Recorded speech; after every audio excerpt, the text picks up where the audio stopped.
Audio Jungle.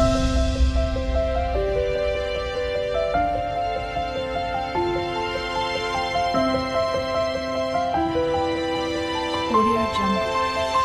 అందరికీ నమస్కారం. నా పేరు నిహారిక. ఈరోజు బంగారు కళలు చాప్టర్ 10 చెప్పేదానికి మీ ముందుకు వచ్చేసాను. ఇంకెందుకు ఆలస్యం, మనం వినేదానికి వెళ్ళిపోదాం పదండి. జ్యోతి పుట్టినరోజు రానే వచ్చింది. ఆ రోజు సాయంత్రం జ్యోతి జరీ పూలు కుట్టిన తెల్లటి నైలాన్ జార్జెట్ చీర కట్టుకుంది. పాల నురగు లాంటి జాకెట్ వేసుకుంది. మెడలో కొత్తగా కొనుక్కున్న పచ్చల పతకం ధరించింది. జడ లూజుగా వేసుకుని సింపుల్గా తయారయింది. ఉదయం నుంచి ఎదురు చూస్తున్న రవి జాడే కనిపించలేదు. ఈరోజు తప్పకుండా భోజనానికి వస్తానని ఎగ్గొట్టేశాడు. కనీసం ఈ సాయంత్రం అన్నా వస్తాడో లే. రవితో సరదాగా గడపాలని స్నేహితులనెవరినీ పిలువలేదు. పగలు తను ఏ వేడుకలు చేసుకున్నా పుట్టినరోజు నాడు తండ్రితో కలిసి ఆయనకెంతో ఇష్టమైన హోటల్లో బ్లూ స్టార్లో రాత్రి భోజనం చేయటం అలవాటు. 8 గంటలు కూడా దాటిపోయింది. తండ్రి హోటల్కి వెళ్ళటానికి తయారవుతున్నాడు. జ్యోతికి రవి రాడేమోనని ఆశాభంగం వెల్లువలా ముంచుకు వస్తోంది. అతనితో పరిచయం ఎక్కువ లేకపోయినా అతనంటే ఒక రకమైన గౌరవం, ఇష్టం. వద్దన్న మనసంతా నిండుకుంటున్నాయి. చీ, పెద్ద మనిషిలా అంత గట్టిగా వస్తానని, ఇంత మోసం చేస్తాడని అనుకోలేదు. కళ్ళ నీళ్ళ పర్యంతం అవగా జ్యోతి ఆ గదిలో నుంచి గదిలోకి ఒకచోట నిలబడలేనట్టుగా తిరుగుతుంది. జ్యోతి ఉన్నట్టుండి వినిపించింది. జ్యోతి చివ్వున తల తిప్పి చూసింది. గుమ్మంలో ఎదురుగా రవి పెద్ద పూల గుత్తి పట్టుకుని నిలబడి ఉన్నాడు. అతన్ని చూడగానే జ్యోతి చటుక్కున పరిగెత్తుకొచ్చింది. ఇప్పుడా రావటం? జ్యోతి కళ్ళల్లో భావం ఏమిటోగాని ఒక క్షణం ఆ అమ్మాయి ముఖం మీద నుంచి చూపులు తిప్పుకోలేకపోయాడు. చాలా ఆలస్యం అయ్యిందా? వాచి చూసుకుంటూ అన్నాడు. ఎంత బాగుంది? జ్యోతి తటాలున అతని చేతిలో నుంచి పూలగుత్తి లాక్కొని మురిపెంగా చూసింది. మళ్ళీ అంతలోనే సీరియస్గా మారిపోతూ, ఇవన్నీ మిమ్మల్ని ఎవరు తెమ్మన్నారు అంటూ దబాయించేసింది. తెమ్మంటే తెచ్చేవాటికి, అడక్కుండా ఇచ్చేవాటికి చాలా భేదం ఉంది అన్నాడతను. ఏమిటో అది? అడిగితే ఇచ్చేది లంచం, అడక్కుండా ఇస్తే బహుమతి. నిరుద్యోగి అయినా ఇంతకంటే ఖరీదైన ప్రజెంటేషన్ తేలేకపోయాను. ప్రజెంటేషన్ విలువ ఇచ్చేవాళ్ళ మనసును బట్టి గానీ దాని వెలని బట్టి కాదని మీకు తెలియదా? వచ్చే సంవత్సరానికి మీరు పెట్టబోయే ఫ్యాక్టరీ ద్వారా బాగా సంపాదించి గొప్పవారైపోదురు గాని అప్పుడు నేనడిగి ఇప్పించుకుంటాను. థాంక్యూ. వట్టి థాంక్సేనా? మాట గుర్తు పెట్టుకోరా? Sure, promise. జ్యోతి పూలగుత్తుని చెంపలకి ఆన్పించుకొని కిలకిలా నవ్వింది. డ్రెస్సెస్ అయిపోయి మేడ మెట్లు దిగుతున్న రాజారావు ఈడు జోడుగా ఉన్న ఆ ఇద్దరినీ ఆసక్తిగా చూశారు. ఆయన కళ్ళల్లో సంతృప్తి కదలాడింది. ఏమ్మో, ఇంకేమైనా ఆలస్యం ఉందా? అన్నారాయన. ఏం లేదు డాడీ, ఇప్పుడే వస్తాను. జ్యోతి పూలగుత్తి పట్టుకుని లోపలికి పరుగెత్తింది. వాటిని తన గదిలో ఫ్లవర్ వాజులో నీళ్లు పోసి అందులో భద్రంగా పెట్టి తిరిగి వచ్చింది. పద డాడీ, నాదేం ఆలస్యం లేదు అంది. ముగ్గురూ ఎక్కిన కారు బయలుదేరింది. హోటల్ బ్లూ స్టార్ రంగురంగుల లైట్లతో వెలిగిపోతుంది. దాని ఆవరణ నిండా తళతళలాడే ఖరీదైన కార్లు కిక్కిరిసిన నిలబడి ఉన్నాయి. పగలంతా వ్యాపారపు గొడవలతో బుర్రలు వేడెక్కిపోయిన ధనవంతులకి వారి చికాకులోంచి సేద తీర్చే స్వర్గం అది. రాజారావు గారు కారు అక్కడికి వచ్చి ఆగింది. ఏమయ్యా, ఎప్పుడైనా ఇలాంటి హోటల్స్ కి వచ్చే అలవాటుందా అని అడిగారాయన. లేదండి అన్నాడు రవి. నిజం చెప్పు, నేనేమనుకోనులే. ఎవరైనా ఏమైనా అనుకుంటారని నిజం చెప్పేటందుకు భయపడే మనిషిని కాను నేను. జ్యోతి అతని వైపు ప్రశంసా దృక్కులతో చూసింది. ముగ్గురూ కారు దిగి తమ కోసం ప్రత్యేకంగా రిజర్వ్ చేయించుకున్న టేబుల్ వైపు నడిచారు. ముగ్గురూ కలిసి డిన్నర్ తీసుకోవడం పూర్తి అవుతుండగా ఇంతలో మైక్లో నుంచి అనౌన్స్మెంట్ వినిపించింది. లేడీస్ అండ్ జెంటిల్మెన్స్, మీ అభిమాన నాట్యరాణి మిస్సెస్ రోజీ. స్టేజ్ అంతా చీకటయింది. డ్రమ్స్ సుతారంగా మోగినాయి. రాజారావు గారు మిగతా వాళ్ళతో కలిసి చప్పట్లు కొట్టారు. రవి మెల్లగా చేతులు కలిపాడు. రాజారావు గారు రవి వైపు వంగి తగ్గు స్వరంలో చాలా వండర్ఫుల్ డాన్సరోయ్. ఆమెను చూస్తుంటే వయసు మళ్ళిన మాలాంటి వాళ్ళకే పునర్యవ్వనం వచ్చినట్లుగా ఉంటుంది అని చెప్పారు. ఐసీ అన్నాడు రవి. డాన్స్ ప్రారంభమైంది. రోజీ అధునాతంగా ఉన్న ఏమాత్రం సభ్యత లేని డ్రెస్తో మెరుపు తీగలా ఉంది. జ్యోతి తండ్రి చూడకుండా టేబుల్ క్రింద నుంచి రవి పాదాన్ని తన పాదంతో నొక్కింది. రవి జ్యోతిని కళ్ళతోనే బెదిరించాడు. రోజీ అక్కడక్కడ కలియ తిరుగుతూ డ్యాన్స్ చేస్తోంది. కూర్చున్న వారితో ఒకరిద్దరితో తాగి నిషాలో గ్లాసులు చేతపట్టుకుని సరసోక్తులాడుతూ ఆమెని పట్టుకోబోయారు. కానీ రోజీ యుక్తిగా తప్పించుకుని అక్కడి నుంచి దూరంగా ఉన్న రాజారావు గారి టేబుల్ దగ్గరకు వచ్చింది. రవి కళ్ళు హఠాత్తుగా చురుగ్గా అయినాయి.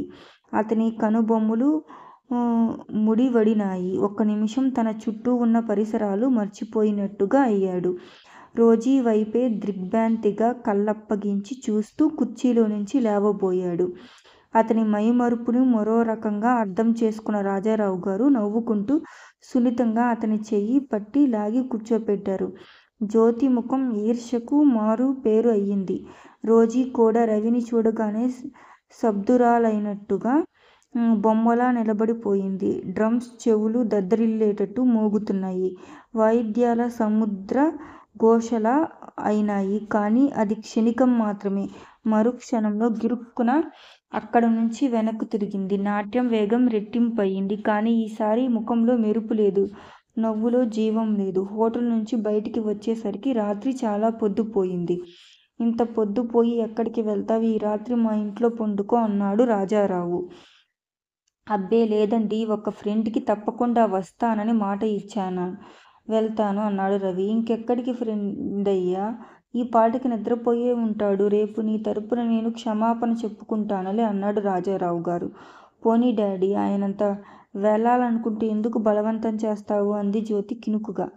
రవి జ్యోతి వైపు చూశాడు. తర్వాత ఏమనుకున్నాడో ఏమో వచ్చి కారులో కూర్చున్నాడు. జ్యోతి ముఖం ప్రసన్నం అయింది.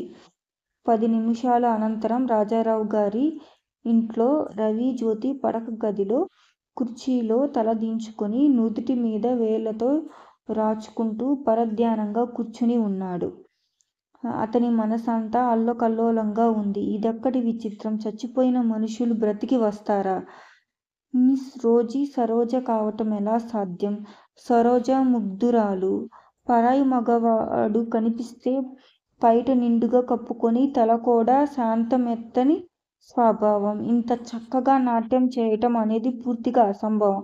కానీ ఆ అమ్మాయి సరోజే అని నమ్మకంగా అనిపిస్తుంది. తన కళ్ళ ముందు చచ్చిపోయిన సరోజ మళ్ళీ బ్రతికి రావటం కూడా అసంభవమే అనిపిస్తుంది. దీర్ఘాలోచనలో ఉన్న అతను గదిలోకి జ్యోతి రావటం గుర్తించనే లేదు. ఏమిటంత దిగాలుగా కూర్చున్నారు? స్నేహితుడి దగ్గరకు వెళ్ళలేకపోయాననే బెంగ అన్నది. రవి ఉలుక్కుపడనట్టుగా తలెత్తి చూశాడు. జ్యోతి వెంట తెచ్చుకొని లుంగీ అతనికి అందించింది. లెండి, బట్టలు మార్చుకోండి, ఇప్పటికే ఆలస్యమైంది. ఇంకొంచెం సేపుంటే మీరు కూర్చున్న కునికిపాట్లు పడేటట్టున్నారు. అంత నిద్ర మొహం వాణ్ణి కాదులేండి అంటూ లుంగీ అందుకున్నాడు. దాని అంచు అనుమానంగా చూస్తూ కొంపదీసి మీది కాదు కదా అన్నాడు. అరే, సరిగ్గా ఎలా ఊహించారు? మా నాన్నగారి నైట్ డ్రెస్లో మీరు చైనా మాంత్రికుడిలా ఉంటారని ఇది తెచ్చాను. కానీ ఇబ్బందిగా చూశాడు. ఏమిటి అభ్యంతరమా? భలేవారండి, నేను మిమ్మల్ని చూసి చాలా డాషింగ్ మోడ్రన్ యంగ్ మ్యాన్ అనుకున్నాను. మీకు కూడా ఉన్నాయా ఈ పాత చాదస్తాలు? మీరు కూడా ఇంతేనన్నమాట. పైకి మాటల్లో మాత్రం చాలా అధునాతనం, లోపల మనసుల్లో చూస్తే ఒట్టి సనాతనం. ఏవండి, కట్టుకుంటారా? మా డాడీని పిలవమంటారా? వద్దులేండి, కట్టుకుంటాను. రవి గబాల్న లుంగీ లాక్కున్నాడు. ఇప్పుడు ఆయన వస్తే ఆ లెక్చర్ పూర్తి అయ్యేసరికి తెల్లవారవచ్చు. జ్యోతి పకాలన నవ్వింది. నవ్వుతూనే వెళ్ళి మంచానికున్న దోమతెర దింపి అంచులు సరిచేసింది. మంచినీళ్ళు ఈ టేబుల్ మీద పెట్టాను. మీకు ఇంకేమీ అవసరం లేదుగా? ఏం వద్దు, థాంక్యూ. మీకేదైనా లోటు జరిగిందని తెలిస్తే మా నాన్నగారు చంపేస్తారు. మీకు అలాంటి ప్రమాదం ఏం రానివ్వను. ధైర్యంగా ఉండండి. హమ్మయ్య, హామీ ఇచ్చారుగా? అయితే నిశ్చింతంగా నిద్రపోతాను. వెళ్ళబోతూ ఆగింది. మెల్లగా వెనక్కు తిరిగి అతని దగ్గరకు వచ్చింది. ఏమండీ అంటూ సందేహంగా చూస్తూ తటపటాయింపుగా ఆగిపోయింది. ఏమిటి? మీకు నిద్రలో లేచి నడిచే అలవాటుందా? అడగలేక అడిగింది. లేదు. ఏం మీకుందా? అతను అనుమానంగా చూశాడు. జ్యోతి తల ఊపింది. చచ్చా! అయితే నేను తలుపులు లోపల గడియ వేసుకుంటాను. మంచిదేమో. That's better. వస్తా. జ్యోతి వెళ్ళబోయి గుమ్మం దగ్గర మళ్ళీ వెనక్కి తిరిగింది. Wish you very very sweet dreams. Thank you. Same to you. మీకు కలలో ఎవరొస్తారో నాకు తెలుసు. ఎవరు? Miss Rosie. అతను చకితుడయ్యాడు. అయినా రెప్పపాటులో తమాయించుకున్నాడు. నో, మీరు పప్పులో కాలేశారు. మళ్ళీ ట్రై చేయండి. ఎవరొస్తారబ్బా? మిస్ జ్యోతి వస్తుందని అనుకుంటున్నాను. పాపం. కాదంటారా? చూడండి, మీ ఇంట్లో పడుకుంటున్నాను. మీ లుంగీ కట్టుకున్నాను. మీరు తెచ్చి పెట్టిన మంచినీళ్ళు తాగబోతున్నాను. రాత్రికి మీరు నన్ను ఆవహిస్తారేమోనని భయంగా ఉంది. చీ పొండి. జ్యోతి చెంపలు కెంపులైనాయి. సిగ్గు ఆవరించగా సమాధానం చెప్పలేకపోయింది. మెరుపులాంటి చూపులతో అక్కడి నుంచి పారిపోయింది. రవి నవ్వుకున్నాడు. జ్యోతితో మాట్లాడడంలో ఇదివరకు ఎన్నడూ ఎరుగని ఏదో తీయదనం అతనికి అనుభూతి కలుగుతోంది. ఆ అనుభూతి మరీ మరీ కావాలని మనసు కోరుకోవడం కూడా అతను గుర్తించాడు. రవి బట్టలు మార్చుకుని వచ్చి మంచం మీద పడుకున్నాడు. తల క్రింద చేతులు పెట్టుకుని పైకప్పు వేసి చూస్తూ ఆలోచనగా పడుకున్న అతనికి చాలా సేపటి వరకు నిద్ర పట్టలేదు. అతని కళ్ళ ముందు మాటి మాటికి రైలు క్రింద పడి చచ్చిపోయిన సరోజ, డాన్స్ చేస్తున్న మిస్ రోజీ, ఈ దృశ్యాలు ఒకదానికి ఒకటి తరుముతున్నట్టుగా పరిగెత్తుతున్నాయి. చాలాసేపయినంత తర్వాత గాని అతనికి నిద్ర వచ్చింది. కళ్ళు మూతలు పడినాయి. నిద్రలో రైలు పట్టాల వెంట అతను పరిగెత్తుతున్నాడు. దూరంగా సరోజ నిలబడి ఉంది. రైలు శబ్దం చేస్తూ దన్ దన్ మని రాకాసిలా వచ్చేస్తుంది. సరోజ! అతను అరిచాడు. రైలు వెళ్ళిపోయింది. సరోజ మాయమైంది. అతను ఆత్రంగా బ్రిడ్జి మీద నిలబడి క్రింద నీళ్ళలోకి చూస్తున్నాడు. క్రింద సులు తిరుగుతూ ప్రవహిస్తున్న నీళ్ళలో మిస్ రోజా వెయ్యి ప్రతిబింబంలా మారి డాన్స్ చేస్తుంది. సరోజ! అతను పిలవాలనుకున్నాడు. చూస్తుండగానే నీళ్ళలోకి రక్తంగా మారిపోయిన అతని మాట పెగలటం లేదు. రవికి హఠాత్తుగా మెలకువ వచ్చింది. చటుక్కున లేచి కూర్చున్నాడు. ఎదురుగా జ్యోతి అతని భుజాలు పట్టి కుదుపుతూ పిలుస్తుంది. అతని నుదుటి నుండి చెమటలు కారుతున్నాయి. అబ్బా, ఏమిటా కేకలు? ఏమైనా పీడకల వచ్చిందా? అంది. రవి ముఖం తుడుచుకున్నాడు. జ్యోతి వెళ్ళి గ్లాసులతో మంచినీళ్ళు తెచ్చి అతనికి అందించింది. రవి గటగట తాగేశాడు. గ్లాసు పక్కన పెడుతూ బాగా అరిచానా? అన్నాడు సిగ్గుగా. ఏమో, మీ కేకకి మెలకువ వచ్చి పరిగెత్తుకుంటూ వచ్చాను. నేను టేబుల్ లైట్ వేసి చూసేసరికి మీరు నిద్రలో మాట చెప్పలేనట్టు సతమతమవుతున్నారు. నుదుటి నుండి చెమటలు కారుతున్నాయి. దగ్గరికి వచ్చి తట్టి లేపాను. ఏమిటా కల? కొంపదీసి నేను భూతంలా రాలేదు కదా? అంది. రవి నవ్వాడు. అతని కళ్ళు హఠాత్తుగా ఆమెను పరిశీలనగా చూశాయి. గులాబీ రంగు నైట్ గౌన్లో జుట్టు భుజాల మీద నుంచి పడుతుండగా జ్యోతి నిపుణుడైన శిల్ప అత్యంత ఇష్టతతో శ్రద్ధగా మలిచిన బొమ్మలా ఉంది. నీకంటే నేను నయం. నిద్రలో లేచి నడుస్తాననే గాని ఇలా అరుపులతో అందరినీ హడలుగొట్టను అంది ఆమె నవ్వుతూ. అందుకే పడుకోటానికి స్నేహితుడి గదికి వెళతానని అన్నాను. రవి నసిగాడు. నీకు నాకంటే మంచి స్నేహితులు ఉండటానికి వీల్లేదు. నాకు చిన్నప్పటి నుంచి ఎక్కడికెళ్ళినా ఏ విషయంలోనైనా ప్రథమ స్థానం నాదిగా ఉండేది. చూడటం బాగా అలవాటు. మీరు గుర్తుపెట్టుకోండి, తెలిసిందా? ఆమె సీరియస్గా చెప్పింది. రవి తల ఊపాడు. ఇక పడుకోండి, తెల్లవారుస్తున్నట్టుంది. ఆమె లైటు తీసేసి తలుపు చెరగిలి వేసి వెళ్ళిపోయింది. సాయంత్రం అయ్యింది. రవి నీట్గా ముస్తాబై హోటల్ బ్లూ స్టార్కి వచ్చాడు. ఒక్కడే కూర్చొని డిన్నర్ తీసుకున్నాడు. అతని కళ్ళు మాటిమాటికి అసహనంగా చేతికున్న వాచిలో టైం చూస్తున్నాయి. ఎంతో దీర్ఘంగా టైం గడిచింది. హోటల్ మేనేజర్ మిస్టర్ దత్తు కంఠం మైకులో మృదు గంభీరంగా వినిపించింది. రవి చూపులు చురుగ్గా అయినాయి. లేడీస్ అండ్ జెంటిల్మెన్, ఈరోజు ఒంట్లో బాగుండ కారణంగా మిస్ రోజీ డాన్స్ చేయలేకపోతుంది అని చెప్పటానికి విచారిస్తున్నాను. ఆమెకి బదులు సిలోన్ బ్యూటీ మిస్ సెల్వియా మీ కన్నులకి విందు చేయబోతుంది అన్నాడు. అందరూ చప్పట్లు కొట్టారు.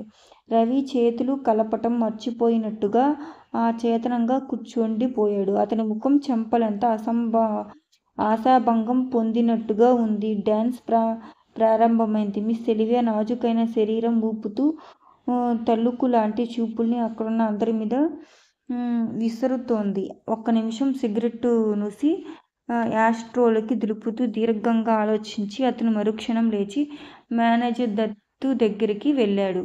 మిస్ రోజీ అడ్రస్ ఇవ్వగలరా? దత్తు రవిని ఎకాదిగా చూశాడు. ఈరోజు ఆవిడ ఒంట్లో బాగాలేదు. Try your luck next time అన్నాడు అతను.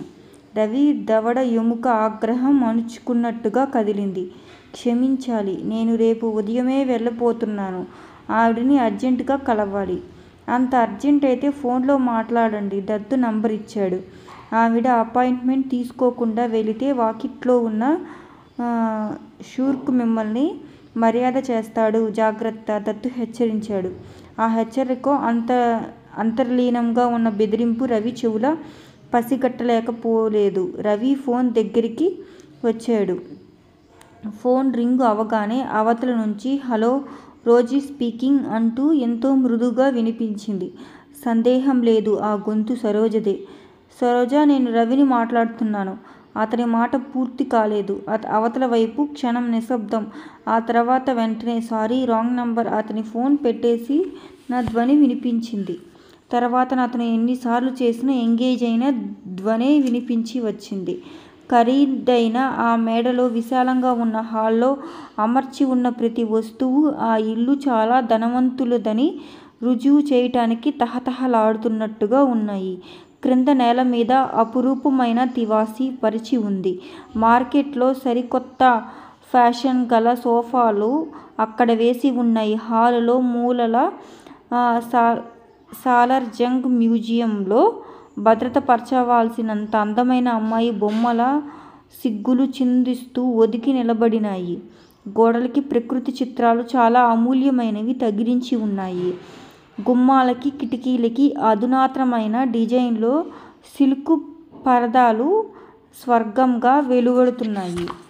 ఆ హాల్లో ఉన్న వస్తువులు అన్నింటిలోకి అతి సుందరంగా ఉన్న బొమ్మల సోఫాలో కూర్చొని ఉంది రోజా.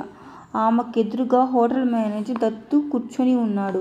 ఆయన కాఫీ తాగుతూ ఎదురుగా సోఫాలో నిస్తేజంగా పాలరాత్రి శిల్పంలా కూర్చొని ఉన్న రోజీని తదేకంగా గమనిస్తున్నాడు. రోజులా ఆ అమ్మాయి హుషారుగా లేకపోవటం చూసి అతను రెండోసారి అడుగుతున్నట్టుగా అన్నాడు. Rosie, what's the matter? ఒంట్లో బాగుండట్లేదంటావు. డాక్టర్ని పిలిపిస్తానంటే వద్దంటావు. నీ ధోరణి ఏమిటో నాకు బొత్తిగా అంతుపట్టటం లేదు. నా చేతిలో ఫారెన్ రిటర్న్డ్ డాక్టర్లు ఎంతో మంది ఉన్నారు. వాళ్ళు ఎలాంటి వ్యాధి అయినా ఇట్టే నివారిస్తారు. నా వ్యాధి శరీరానికి సంబంధించినది కాదు. మనసు బాగుండలేదు. ప్లీజ్ దయచేసి నన్నేమీ అడగవద్దు. కొద్దిసేపు ఒంటరిగా ఉండనివ్వండి. సరే, నీ ఇష్టం. ఏదైనా అవసరమైతే ఫోన్ చేయి. రెక్కలు కట్టుకొని వాల్తాను. అలాగే. మరి నేను వెళ్ళిరానా? అతను లేచి వెళ్ళబోతూ ఆగాడు. రోజీ, బాగా రెస్ట్ తీసుకో. ఈరోజు హోటల్లో నీ డాన్స్ లేదనేసరికి 10 గంటలు కాకుండానే అందరూ వెళ్ళిపోయారు. రేపు మాత్రం మానటానికి వీల్లేదు హెచ్చరించినట్లుగా అన్నాడు అతను. రోజీ తల ఊపింది. డాక్టర్ని ఎవరినీ పంపనవసరం లేదుగా. వద్దు. యాపిల్స్, బత్తాయిలు అలాంటివేమైనా కావాలా? ఉన్నాయా? ఏం వద్దు. ఆల్ రైట్, నేనిక నీకు మళ్ళీ ఫోన్ చేసి డిస్టర్బ్ కూడా చేయను. బాగా విశ్రాంతి తీసుకో.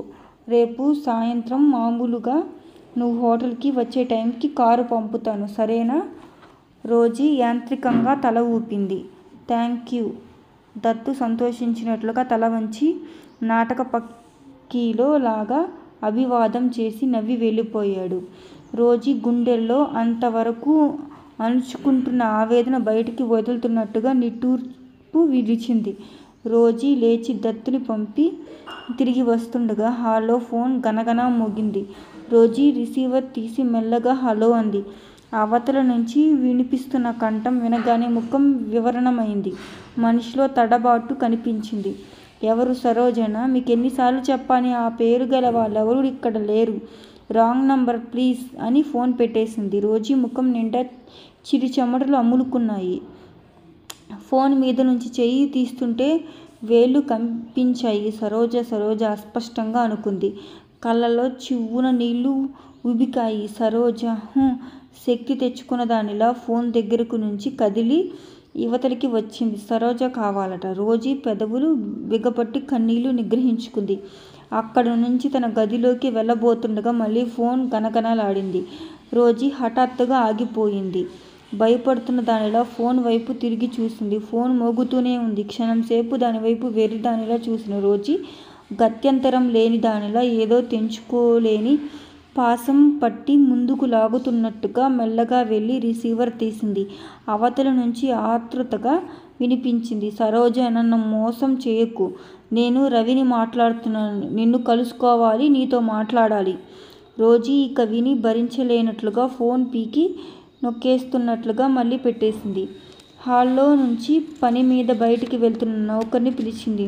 నాకు చాలా తలనొప్పిగా ఉంది. బయట గుర్కాతో లోపలికి ఎవరిని రానియవద్దని చెప్పు. ఫోన్ మోగితే నువ్వు తీయకు అంటూ ఆజ్ఞాపించింది. అలాగేనమ్మా, ఎంతో అనువుగా అన్నాడతను.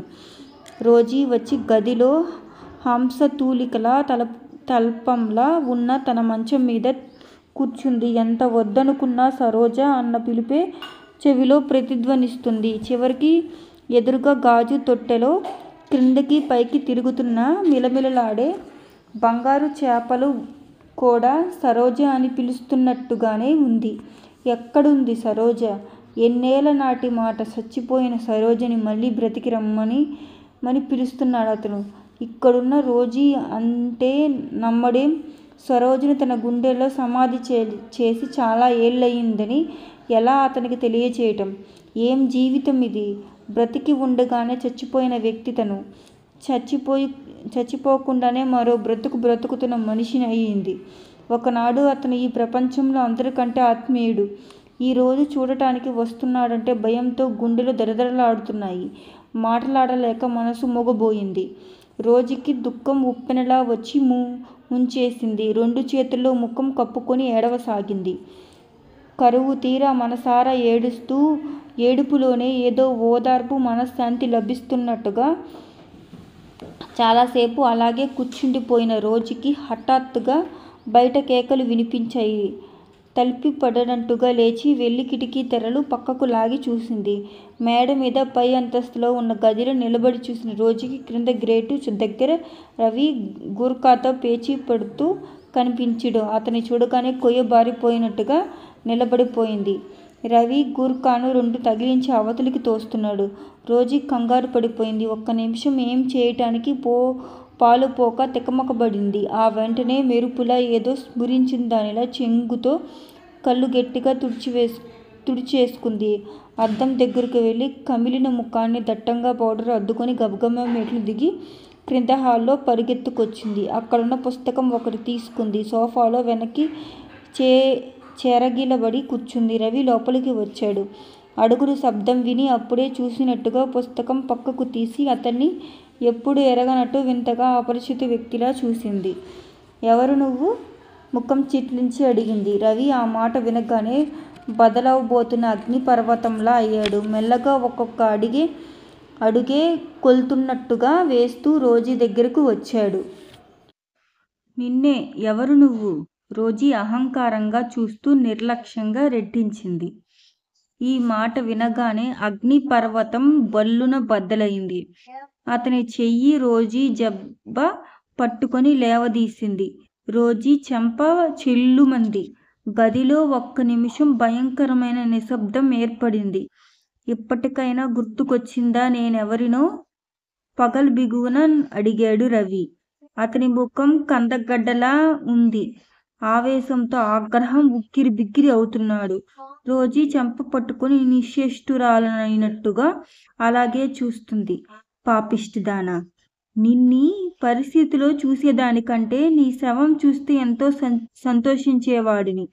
చెప్పు, ఎందుకిలా మమ్మల్ని మోసం చేశావు? ఇన్నేళ్ళు బ్రతికి ఉండి కూడా చచ్చిపోయినట్లుగా ఎందుకు నటించావు? మాట్లాడు, చెప్పు అరిచాడతను. రోజీ చేతిలో ముఖం దాచుకొని ఏడవసాగింది. అతని ముఖం మరింత కఠినంగా మారింది. చాలించు నీ నాటకం. నీ కన్నీళ్ళకి కరిగిపోతానని అనుకోకు. చెప్పు, ఎందుకలా మమ్మల్ని మోసం చేశావు? నేనెవరిని మోసం చేయలేదు. ఏడుపు మధ్య రోషంగా అంది సరోజ. చేయలేదు? ఆ మాట అనటానికి నీకు సిగ్గులేదు? నువ్వు నాకు వ్రాసిన ఉత్తరం మర్చిపోయావా? బ్రతుకు మీద విరక్తి పుట్టిందన్నావే, ఆత్మహత్య చేసుకుంటానన్నావే, ఈ లోకంలో ఉండనన్నావేం?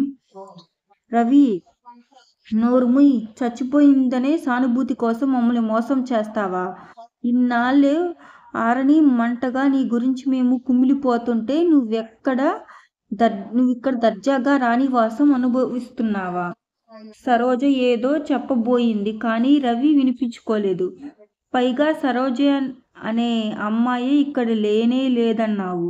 నేను కళ్ళారా స్వయంగా నిన్ను చూసిన తర్వాత కూడా నా కళ్ళు కప్పాలని చూశావు. రాంగ్ నంబర్ అంటూ నాటకం ఆడి నన్ను ఇక్కడికి రానియకుండా చేద్దామనుకున్నావు కదూ. ఆత్మహత్య చేసుకుంటున్నానని మమ్మల్ని వంచి మభ్యపెట్టి నువ్వు ఈ రంగుల మేడలో కులుకుతున్నావా? ఆ ఇంటి ఆడపిల్లననే విషయం కూడా మరిచి సిగ్గు ఎగ్గు లేకుండా సింగారించుకొని వయసు మళ్ళిన వాళ్ళకి కూడా పులకరింతలు పుట్టేటట్టు నలుగురి ముందు తైతక్కలాడుతున్నావా? సరోజ చేతులు జోడించి దీనంగా చూసింది. రవి, నీకేం తెలియదు. నన్ను మాటలతో హింసించకు. ఆ మాట వినగానే అతను ఇంకా రెచ్చిపోయాడు. హింస అనేదేమిటో తెలిస్తే అయిన వాళ్ళకి ఆత్మీయులను వదిలి ఇలా వస్తావా నువ్వు? నాకేం తెలియకపోవటమే బాగా తెలుసు. నీకు పట్టపురుములు విలాస జీవితాలు కావాల్సి వచ్చాయి. అవి నువ్వున్న పరిధిలో దొరకవు. అందుకే పచ్చని సంసారంలో నిప్పులు పోసుకున్నావు. కట్టుకున్న వాడిని వదిలేశావు. నిన్ను ప్రాణంగా చూసుకుంటున్న మమ్మల్ని కాళ్ళ రాచి రంగులు చిలకలా ఎగిరిపోవచ్చుగావుగా ఒళ్ళు చూపిస్తూ వ్యాపారం మొదలుపెట్టావు. ఎంత సంపాదించావు? ఎంత వెనకేశావు? ఎంతమంది కన్నీళ్లకు కారణమయ్యావు? రవి, సరోజ భరించలేనట్టుగా ఆవేశంతో అరిచింది. ఏం, నేనన్నది అబద్ధమా? కాదనగలవా? రవి, మొదట నేను చెప్పేది విను. నేను ఇంటి నుంచి వచ్చిన తర్వాత ఏం జరిగిందో ప్రతి అక్షరం భగవంతుడి సాక్షిగా నిజం చెబుతాను. దయ ఉంచి విను. విన్న తర్వాత అది అసహజంగా అబద్ధంతో తోస్తే ఇక్కడే నా పీక నులిమేయి. ఏమిటి నువ్వు చెప్పేది? నాకు తెలియదనుకుంటున్నావా? ఇంటి నుంచి వెళ్ళిపోయిన ప్రతి ఆడపిల్ల తనని తాను సమర్థించుకోవటానికి ఏదో ఒక కళ్ళబొల్ల కథ అల్లుతూనే ఉంటుంది. నీ అబద్ధాలని నమ్మేందుకు నేనేమీ అమాయకుణ్ణి కాదు. అబద్ధము నీ ముందు నేను ఎప్పుడైనా అబద్ధం ఆడానా రవి? అప్పుడు ఆడకపోవచ్చు. ఇప్పుడు నువ్వు ఆ సరోజ కాదని రోజీవే అని నటన తెలిసిన దానివి. ఎంతైనా తెగించేదానివి. ఎన్నైనా చెప్పగలవు. చురుకత్తుల్లా ఉన్న ఈ మాటలు రోజు హృదయంలో వాడిగా గుచ్చుకుంటున్నాయి. ఆ బాధని పళ్ళ బిగువన భరిస్తూ దానిలా పాలిపోయిన మొహంతో అంది. నన్ను చెప్పని రవి, కాస్త ఓపిక పట్టు, విను. నేను చెప్పినది విన్న తర్వాత అది నీకు అబద్ధాల అల్లికతో తోస్తే నీ ఇష్టం వచ్చినట్టు శిక్షించు. నేను కాదనను. రోజీ గతమంతా అతని కళ్ళ ముందు కనిపించేటట్టు చెప్పడం ప్రారంభించింది. రవి, ఊహ తెలియకముందే తల్లి పోగొట్టుకొని నా అనేవాళ్ళ లేని నన్ను మీరు దగ్గరకు తీశారు. ఏ లోటు లేకుండా పెంచి పెద్ద చేశారు. మీరు నన్ను అంత ప్రేమగా చూస్తూ నా భవిష్యత్తు తీర్చిదిద్దాలని ఒక మంచివాడికి చూసి నన్నొక ఇంటిదాన్ని చేయాలని ఆలోచనలు చేస్తున్న సమయంలో నా కలలన్నీ వేరుగా ఉన్నాయని, నా ఆశలు మరొకరి మీద పెంచుకున్నానని నోరు విప్పి మీకు చెప్పలేకపోయాను. మన ఇంటికి వస్తూ పోతుండే శేషగిరిలో డాబు, దర్జా నన్ను ఆకర్షించాయి. నేను నీళ్ళ కోసం చెరువుకి వెళ్ళే సమయానికి అక్కడ అతను చేపలు పట్టడం చేర్చుకుంటున్నాను అంటూ గాలం పుచ్చుకొని ప్రత్యక్షమయ్యేవాడు. ఇద్దరం చాలాసేపు కబుర్లు చెప్పుకునేవాళ్ళం.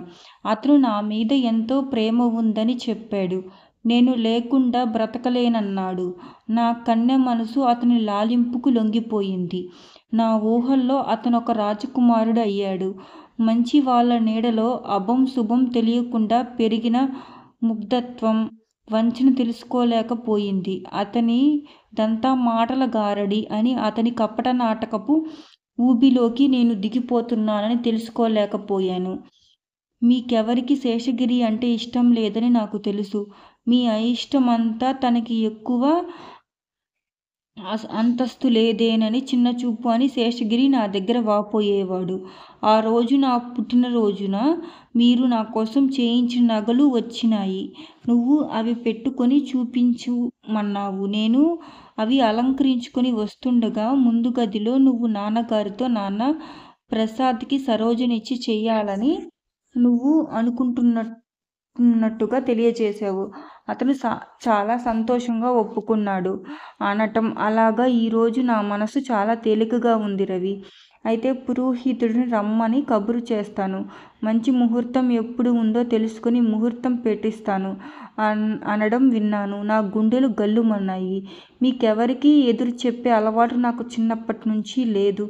ఆ సాయంత్రం చెరువు ఒడ్డున శేషగిరి కలిసినప్పుడు నేను కంగారుగా నా పెళ్లి సంగతి చెప్పాను. అతను నన్ను ఇంట్లో నుంచి వచ్చేయమని ప్రోత్సహించాడు. నన్నేం భయపడవద్దని నా చెయ్యి పట్టుకుని ఏవేవో వాగ్దానాలు చేశాడు. అతను చెప్పిన ప్రతి మాట నేను నిష్కలంగా నమ్మాను.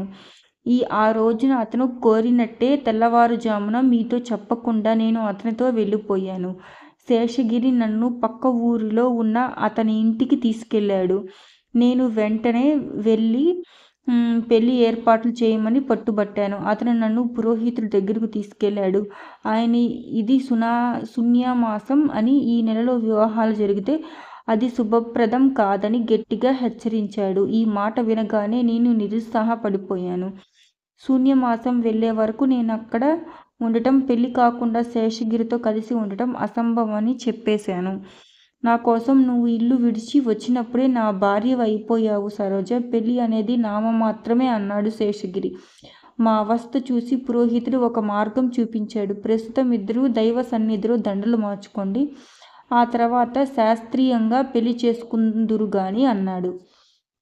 ఈ మాట విని శేషగిరి సంతోషించాడు. తన సహజ వాక్చాతుర్యంతో నన్ను ఒప్పించాడు. నాలో ఎలాంటి భయాలకు తావు లేకుండా చేశాడు.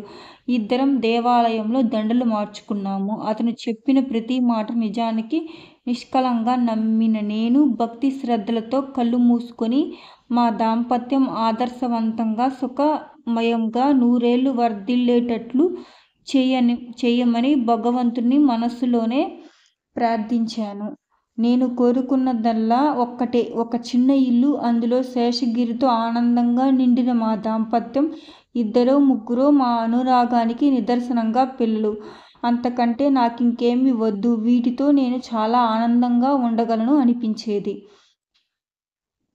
ఆ విధంగా అతనికి మనసా వాచా భార్యని అయ్యి ప్రేమించిన అతనే నా జీవిత సర్వస్వం అనుకుంటున్న నేను అతను కించిత్తు కూడా అనుమానించలేని గుడ్డిదాన్నయ్యాను. కొద్ది రోజులు నా కాపురం ఆనందంగానే గడిచింది. కానీ క్రమంగా శేషగిరి నా మీద ఉండే అభిమానం మెల్లగా అంతరిస్తున్నట్టుగా నా మనసు పసిగట్టింది. నా శరీరం మీద మోజు తీరగానే అతని నిర్లక్ష్యం మాటలు సాగాడు. నేను పెళ్లి మాట ఎత్తితే ఇంకేం పెళ్లి, అప్పుడే అయిపోయింది అంటూ హేళన చేసేవాడు. పైనుంచి వెక్కిరింతగా, నీకు మళ్ళీ పెళ్లి కావాలని ఉందా? ఉంటే పురుషోత్తం గారిని అడిగి కట్నం తీసుకురా ఆయన్ని నా కాళ్ళలో కడిగి కన్యాదానం చేయమను అంటూ వ్యంగ్యంగా మాటలు విసిరేవాడు. ఆ ఇంట్లో సర్వస్వం తెగదింపులు చేసుకొని రమ్మన్నామని నన్ను ఆనాడు ప్రోత్సహించిన పెద్ద మనిషి మళ్ళీ ఈరోజు ఆ ఇంటికి వెళ్ళమనటంలో ఉద్దేశం ఏమిటి? నేను వెళతానా లేదా అని పరీక్ష చేయటమేగా. మాటి మాటికి ఎదురు చెప్పి అతన్ని రెచ్చగొట్టడం ఇష్టం లేక మౌనంగా ఉండిపోయేదాన్ని. నా మౌనం అతనికి ఇంకా అలుసైపోయింది. రాను రాను అతని ప్రవర్తన శృతిమించసాగింది. నేను అతనంటే పడి చచ్చే మనిషిలా, లేచి వచ్చిన బజారు మనిషిలా ఈసడించసాగాడు. నా మనసు అతని వ్యంగ్యోక్తులకి తూట్లు పడినట్టయ్యేది. పెళ్ళై కొద్ది నెలలు కూడా గడవకుండానే శేషగిరితో నేను నా సంసారం గురించి కన్న కలలు ఎండమావులని తేలిపోయింది. అతను జూదర, తాగుబోతు, వ్యభిచారి కూడా. నేను తెలుసో తెలియకో నా అన్న వాళ్ళని వదులుకొని ఈ నరకంలోకి వచ్చాను. కష్టమో నిష్ఠూరమో ఈ జీవితం భరించక తప్పదని గుండెరాయి చేసుకున్నాను. శేషగిరి తాగి వచ్చి నన్ను నానా మాటలు అనేవాడు, కొట్టేవాడు. 2 రోజులకు ఒక్కసారైనా వీధిలో నెట్టి నీకు దిక్కున్న చోట చెప్పుకోపో అంటూ హింసించేవాడు. నా దగ్గర ఉన్న నగలన్నీ మొదట్లో తెలియక అతను ఇబ్బందిగా ఉంటుంటే ఇచ్చేశాను. నాకు పుట్టినరోజున మీరు చేయించిన గొలుసు మాత్రం అతనికి ఇవ్వలేదు, దాచేశాను. చీటికి మాటికి అది ఇవ్వమని గొడవ చేసేవాడు. వాళ్ళకి డబ్బు పంపించమని ఉత్తరం వ్రాయి అనేవాడు. నా ప్రాణం పోయినా ఒప్పుకుంటారు గాని మీకు డబ్బు కోసం రాయటం వట్టి మాట అని చెప్పేశాను. అతని చేతులు నొప్పి పుట్టే వరకు కొట్టేవాడు. నోరు నొప్పి పుట్టే వరకు అసభ్యమైన తిట్లు తిట్టేవాడు. ఈ పెళ్లి చేసుకోవటంలో నేను చేసిన పొరపాటు ఏమిటో నాకు అర్థమైపోయింది. నా గుండె బండరాయిపోయింది.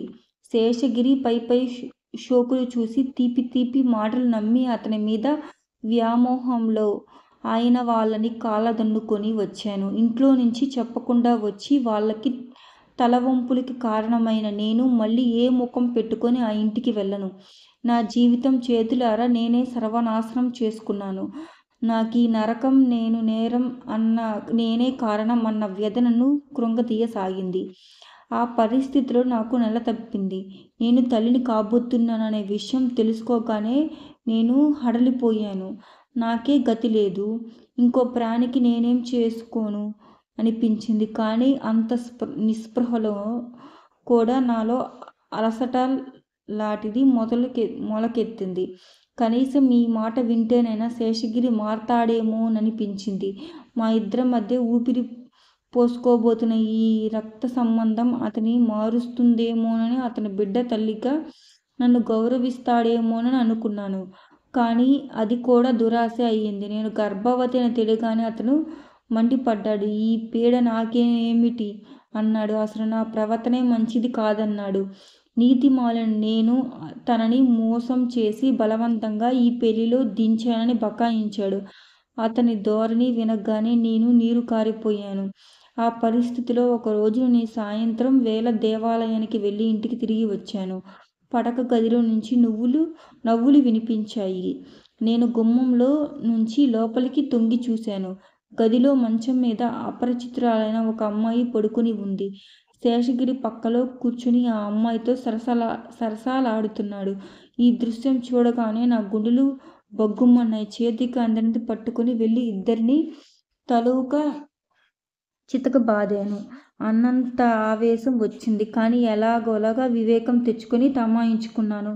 ఆ అమ్మాయి నన్ను చూడగానే లేచి కూర్చుంటూ డార్లింగ్, ఎవరి అమ్మాయి అంది. మా పని మనిషి టపీమని సమాధానం చెప్పాడు శేషగిరి. శేషు, ఆడపులిలా గర్జించాను. శేషగిరి ఆ అమ్మాయిని వదిలి గది బయటికి వచ్చాడు. ఏమిటా అరుపులు? మర్యాద తెచ్చుకొని ప్రవర్తించటం నేర్చుకో. ఇంతసేపు ఎక్కడెక్కడ షికారు చేసి వచ్చావు? వంట అయిందా? అయితే మా ఇద్దరికి భోజనం మా గదిలోకి తీసుకురా అంటూ ఆజ్ఞాపించాడు. అతని ధోరణి అచ్చు పని మనిషితో మాట్లాడినట్టే ఉంది. నేను దెబ్బతిన్న పులిలా చూశాను. శేషు, నా కంఠంలో ఊపిరి ఉండగా అలా జరగదు. అడుగు జారను కదా అని హద్దు మీరి ప్రవర్తించుకు.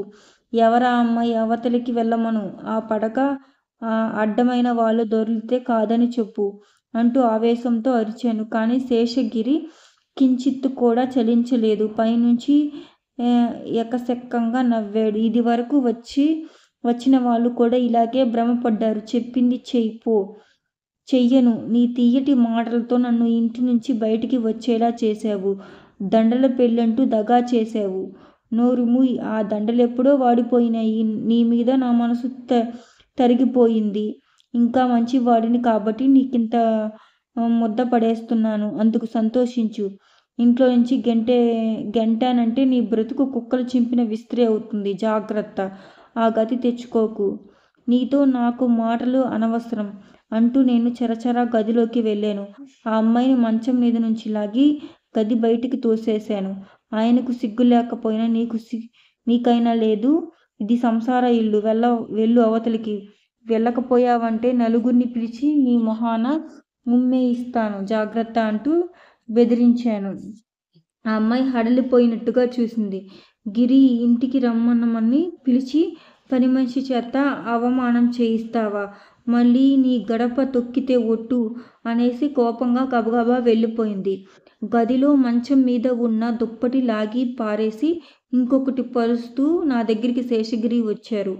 అతని కళ్ళు క్రోధంతో ఎర్రగా ఉన్నాయి. ఏం, ఒళ్ళు బాగా కాపరంగా ఉందా అన్నాడు. నేను గిర్రున అతని వైపు తిరిగాను. శేషు, మంచో చెడో నేను ఈ ఇంటికి వచ్చాను. నిన్ను నమ్ముకున్నాను. పిల్ల తల్లిని కూడా కాబోతున్నాను. నువ్వు బయట ఏ తిరుగుళ్ళైనా తిరుగు. ఈ ఇల్లు మాత్రం పవిత్రంగా ఉండని అంటూ ఉండగానే నా కళ్ళల్లో నీళ్లు తిరిగాయి. ఏడిశావు. వెధవ లెక్చరర్లు నువ్వును. సరే, నీ ఇంట్లో నువ్వు పడి ఉండు. నాకు డబ్బు కావాలి, పడేయ్ అన్నాడు. డబ్బా? నా దగ్గర ఎక్కడుంది? డబ్బు లేకపోతే ఆ గొలుసు ఉందిగా, తీయి బయటికి. మళ్ళీ మొదలు కాబోలు గొడవ. భగవంతుడా అనుకున్నాను. అది ఎప్పుడో రవికి ఇచ్చేశాను. నా దగ్గర లేదు అన్నాను మొండిగా. ఈ మాట వినగానే శేషు మండిపడ్డాడు.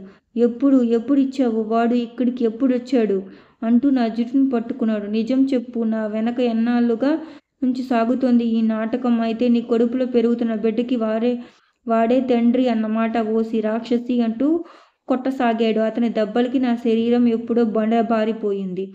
శేషు నా తల గోడకేసి కొట్టడంతో ముక్కు అదిరి రక్తం కారసాగింది. శేషు నన్ను దూరంగా పడేట్టు తోశాడు. నీ టక్కరితనం ఇక నా దగ్గర సాగదు. నువ్వు ఒక క్షణం నా ఇంట్లో ఉండడం వీల్లేదు. నేను మళ్ళీ తిరిగి వచ్చేసరికి నువ్వు మా ఇంట్లో ఉండకూడదు. ఎక్కడికి పోతావో, ఎట్లా చేస్తావో నీ ఇష్టం అన్నాడు. శేషు, ఎక్కడికి వెళ్ళను. ఎవరున్నారు నాకు అన్నాను తేటగా. ఎవరూ లేకపోవటమేమిటి? చెడిన ఆడదానివి. ఊళ్ళో అందరూ మొగోళ్ళే అనేసి వెళ్ళిపోయాడు. నేను రాన్పడిపోయినట్టుగా కూర్చుండిపోయాను. నా నిస్సహాయతత్వానికి నాకే ఒక్కసారి పెద్ద పెట్టిన ఏడుపు వచ్చింది. శేషు అభిప్రాయం నాకు బాగానే అర్థమైంది.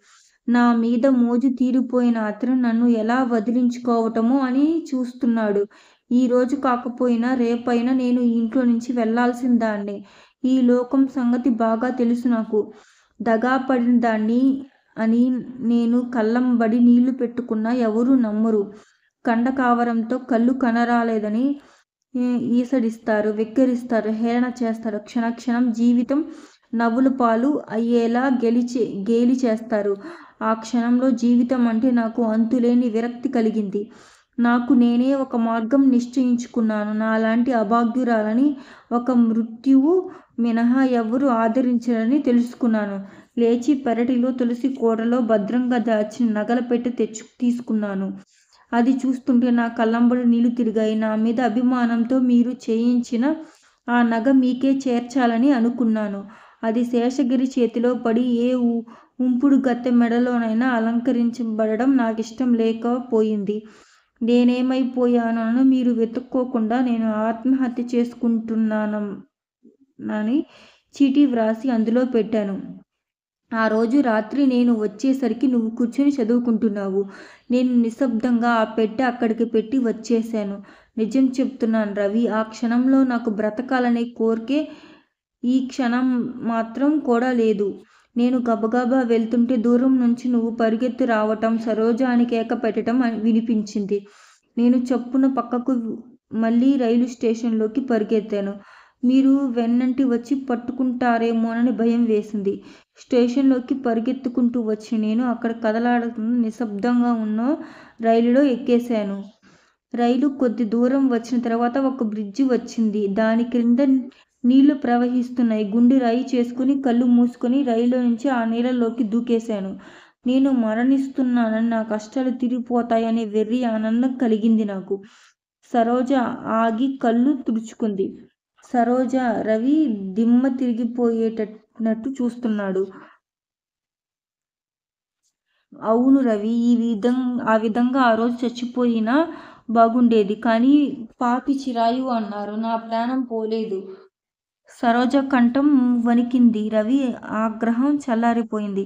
ఆ రోజు అమ్మ ఇంకో అభాగ్యురాలెవరో కాబోలు. దూరం నుంచి నీలాగే కనిపించింది. నువ్వే అనుకున్నాం ఆ తర్వాత అన్నాడు. నాకు స్పృహ వచ్చి కళ్ళు తెరిచేసరికి ఒక చిన్న ఇంట్లో సులక మంచం మీద ఉన్నాను. నా మంచానికి ఎదురుగా వయసు మళ్ళిన దంపతులు ఇద్దరు నిలబడి ఉన్నారు. వాళ్ళు ఆతృతతో నా వైపు చూస్తున్నారు. నా దృష్టి ఆవిడ మీద నిలవగానే ఆ స్త్రీ ఆత్మీయతగా నా వైపు వంగి పలకరించింది. ఎవరమ్మా నువ్వు? ఎందుకింత అఘాయిత్యం తలపెట్టావు అంది.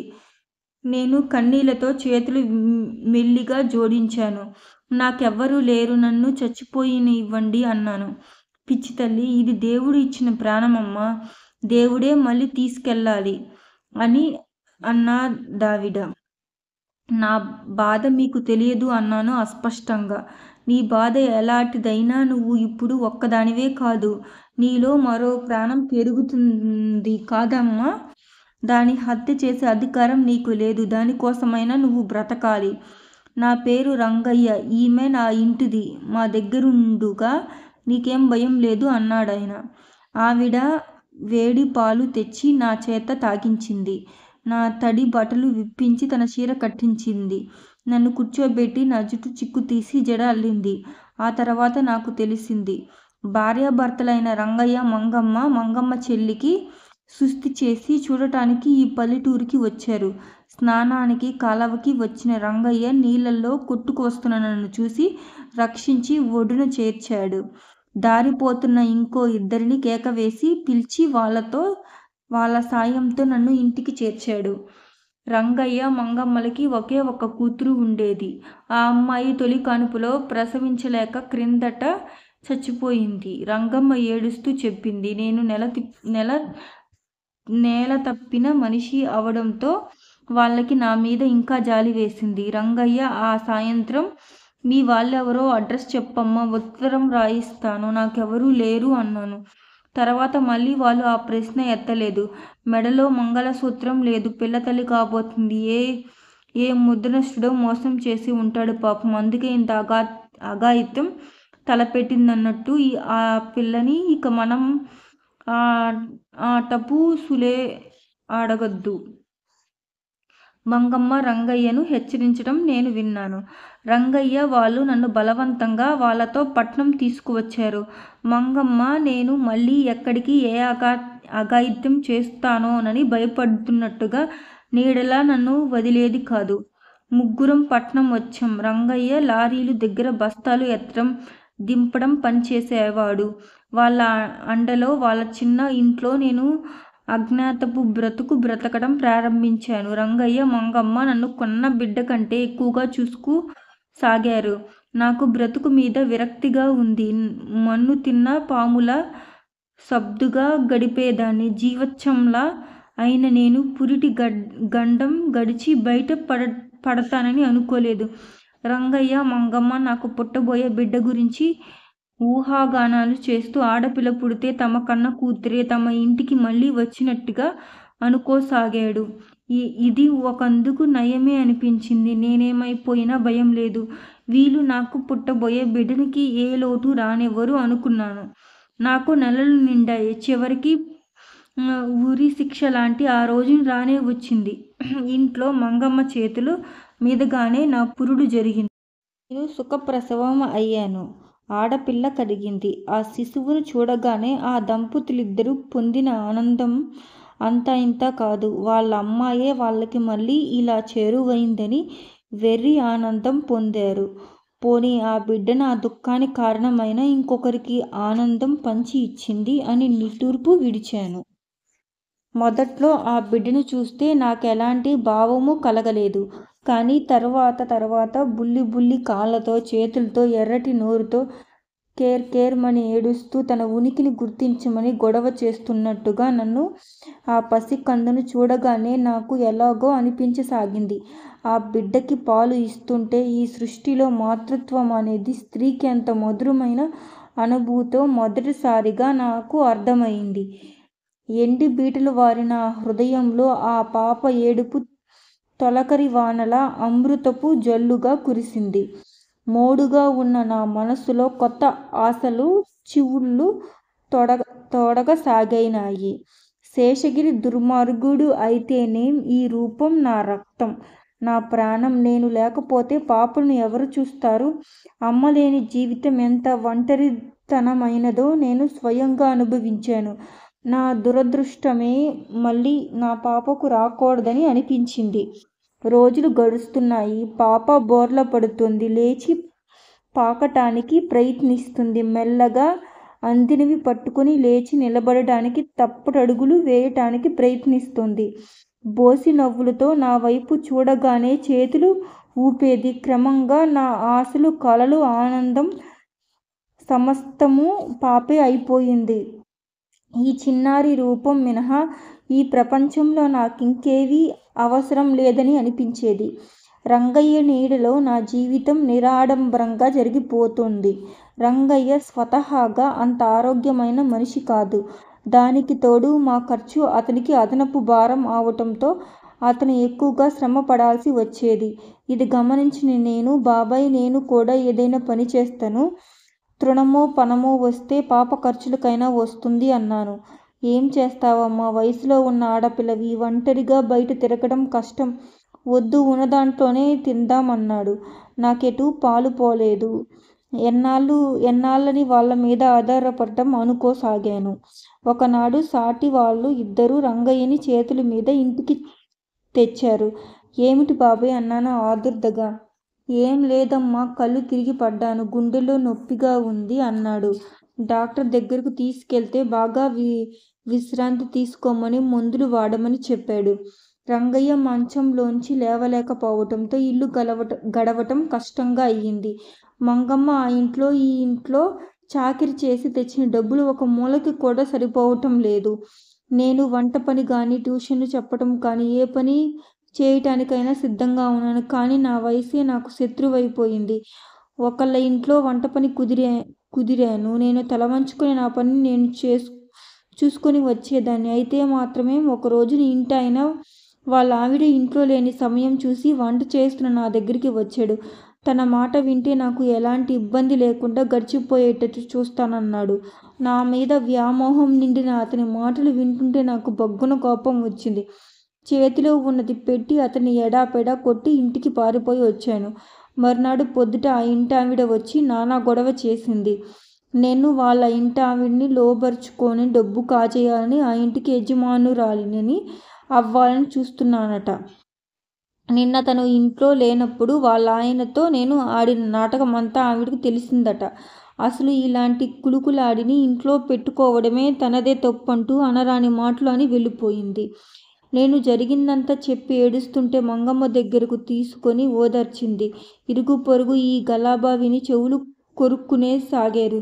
నాకేం భయం, నేనేం తప్పు చేయనప్పుడు అని నాకే నేను ధైర్యం చెప్పుకున్నాను. తర్వాత ఒక్కరోజున పేపర్లో పిల్లలని చూసుకోవటానికి, ట్యూషన్ చెప్పడానికి ఎలాంటి బాధ్రబందీ లేని స్త్రీ కావాలి, ఒక ధనిక కుటుంబీకురాలు అయిన స్త్రీ ప్రకటించడం చూశాను. నేను ఎంత ఆశతో ఆ అడ్రస్ వెతుక్కుంటూ వెళ్ళాను. అది చాలా ధనవంతుల ఇల్లు లాగానే ఉంది. నేను తలుపు తట్టగానే ఆవిడ వచ్చి తలుపు తీసింది. నేను వచ్చిన పని చెప్పగానే ఆవిడ ఎంత గౌరవంగా ఇంట్లోకి తీసుకువెళ్ళింది. నాతో ఆత్మీయంగా మాట్లాడింది. ఆవిడ భర్త విదేశాల్లో ఉన్నాడట, పిల్లలు ఉన్నారట. ఆవిడ చాలా క్లబ్స్లో మెంబర్. క్షణం తీరదట. పిల్లలు క్రమశిక్షణలో తయారు చేయాలట. ఆవిడ వస్త్రాభరణ, మాటల ధోరణి చాలా సంస్కారపూరితంగా గౌరవ కుటుంబానికి చెందిన వ్యక్తిగా కనిపించాయి నాకు.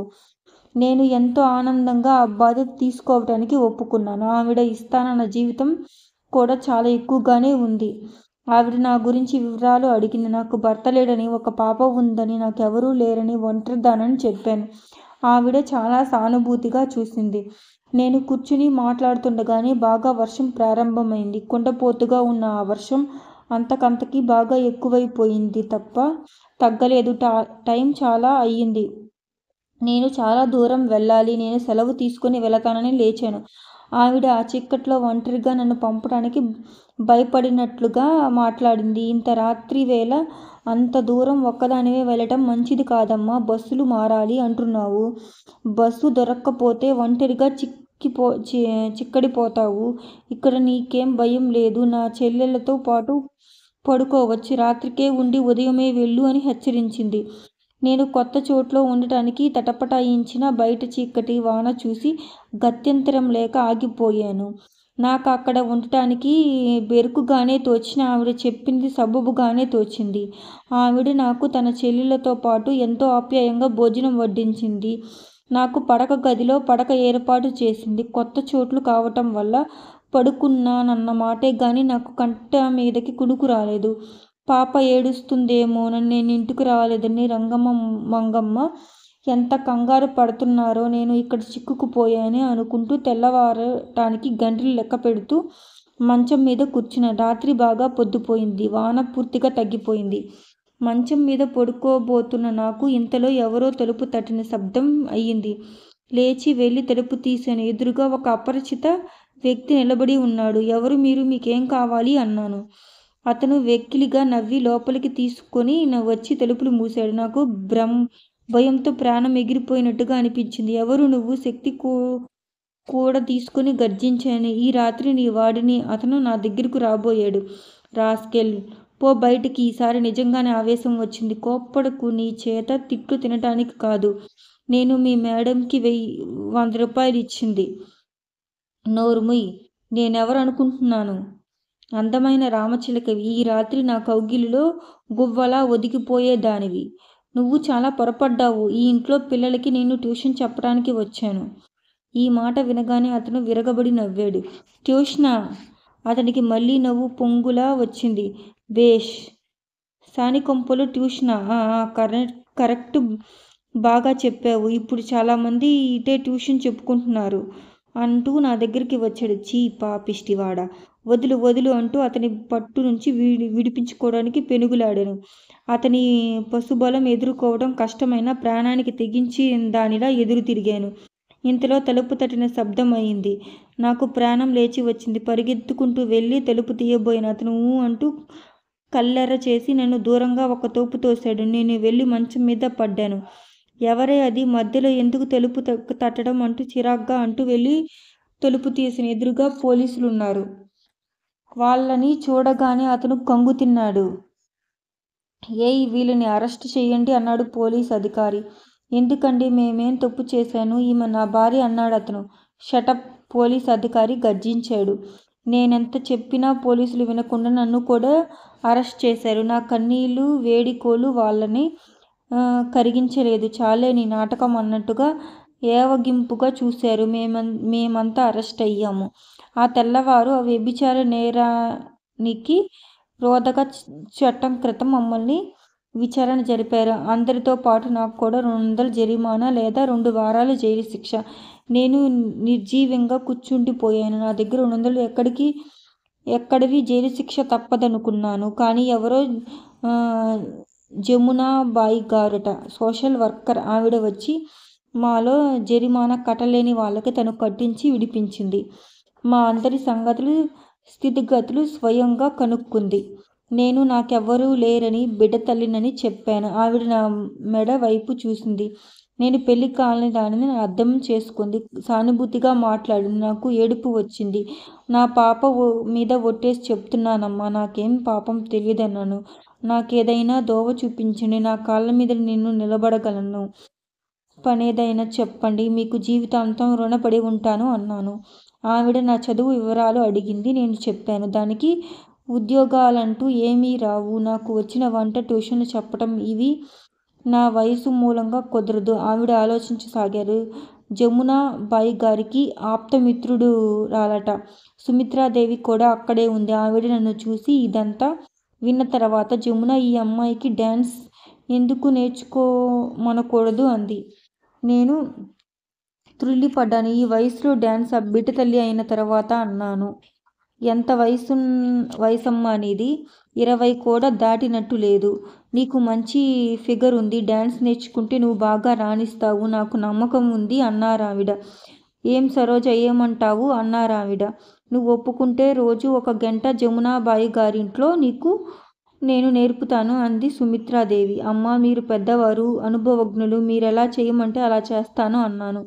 ఆ విధంగా జమునాబాయి గారి ఇంట్లో నేను డాన్స్ నేర్చుకునేందుకు ఏర్పాటయింది. డాన్స్ నేర్చుకుంటే 4 పిల్లల్ని ఇంటికి పిలిచి ఆ విద్య నేర్చుకోవచ్చని, నా కాళ్ళ మీద నేను నిలబడగలనే ఆర్థిక స్తోమత సంపాదించుకోవచ్చని ఆవిడ అన్నారు. చదువుకున్న ఆఫీసుకెళ్ళి ఉద్యోగాలు చేసి 4 కళ్ళల్లో పడే కంటే నాకు ఇదే నయం అనిపించింది. ఇది చాప్టర్ 10 అనమాట. మీకు గనక నా వీడియో నచ్చినట్టయితే please like, share, comment and subscribe my channel. Thanks for watching my video. పక్కనున్న గంట సింబల్ మాత్రం కొట్టడం మర్చిపోమాకండి. నేను పెట్టే ప్రతి వీడియో మీకు నోటిఫికేషన్ రూపంలో వస్తుంది.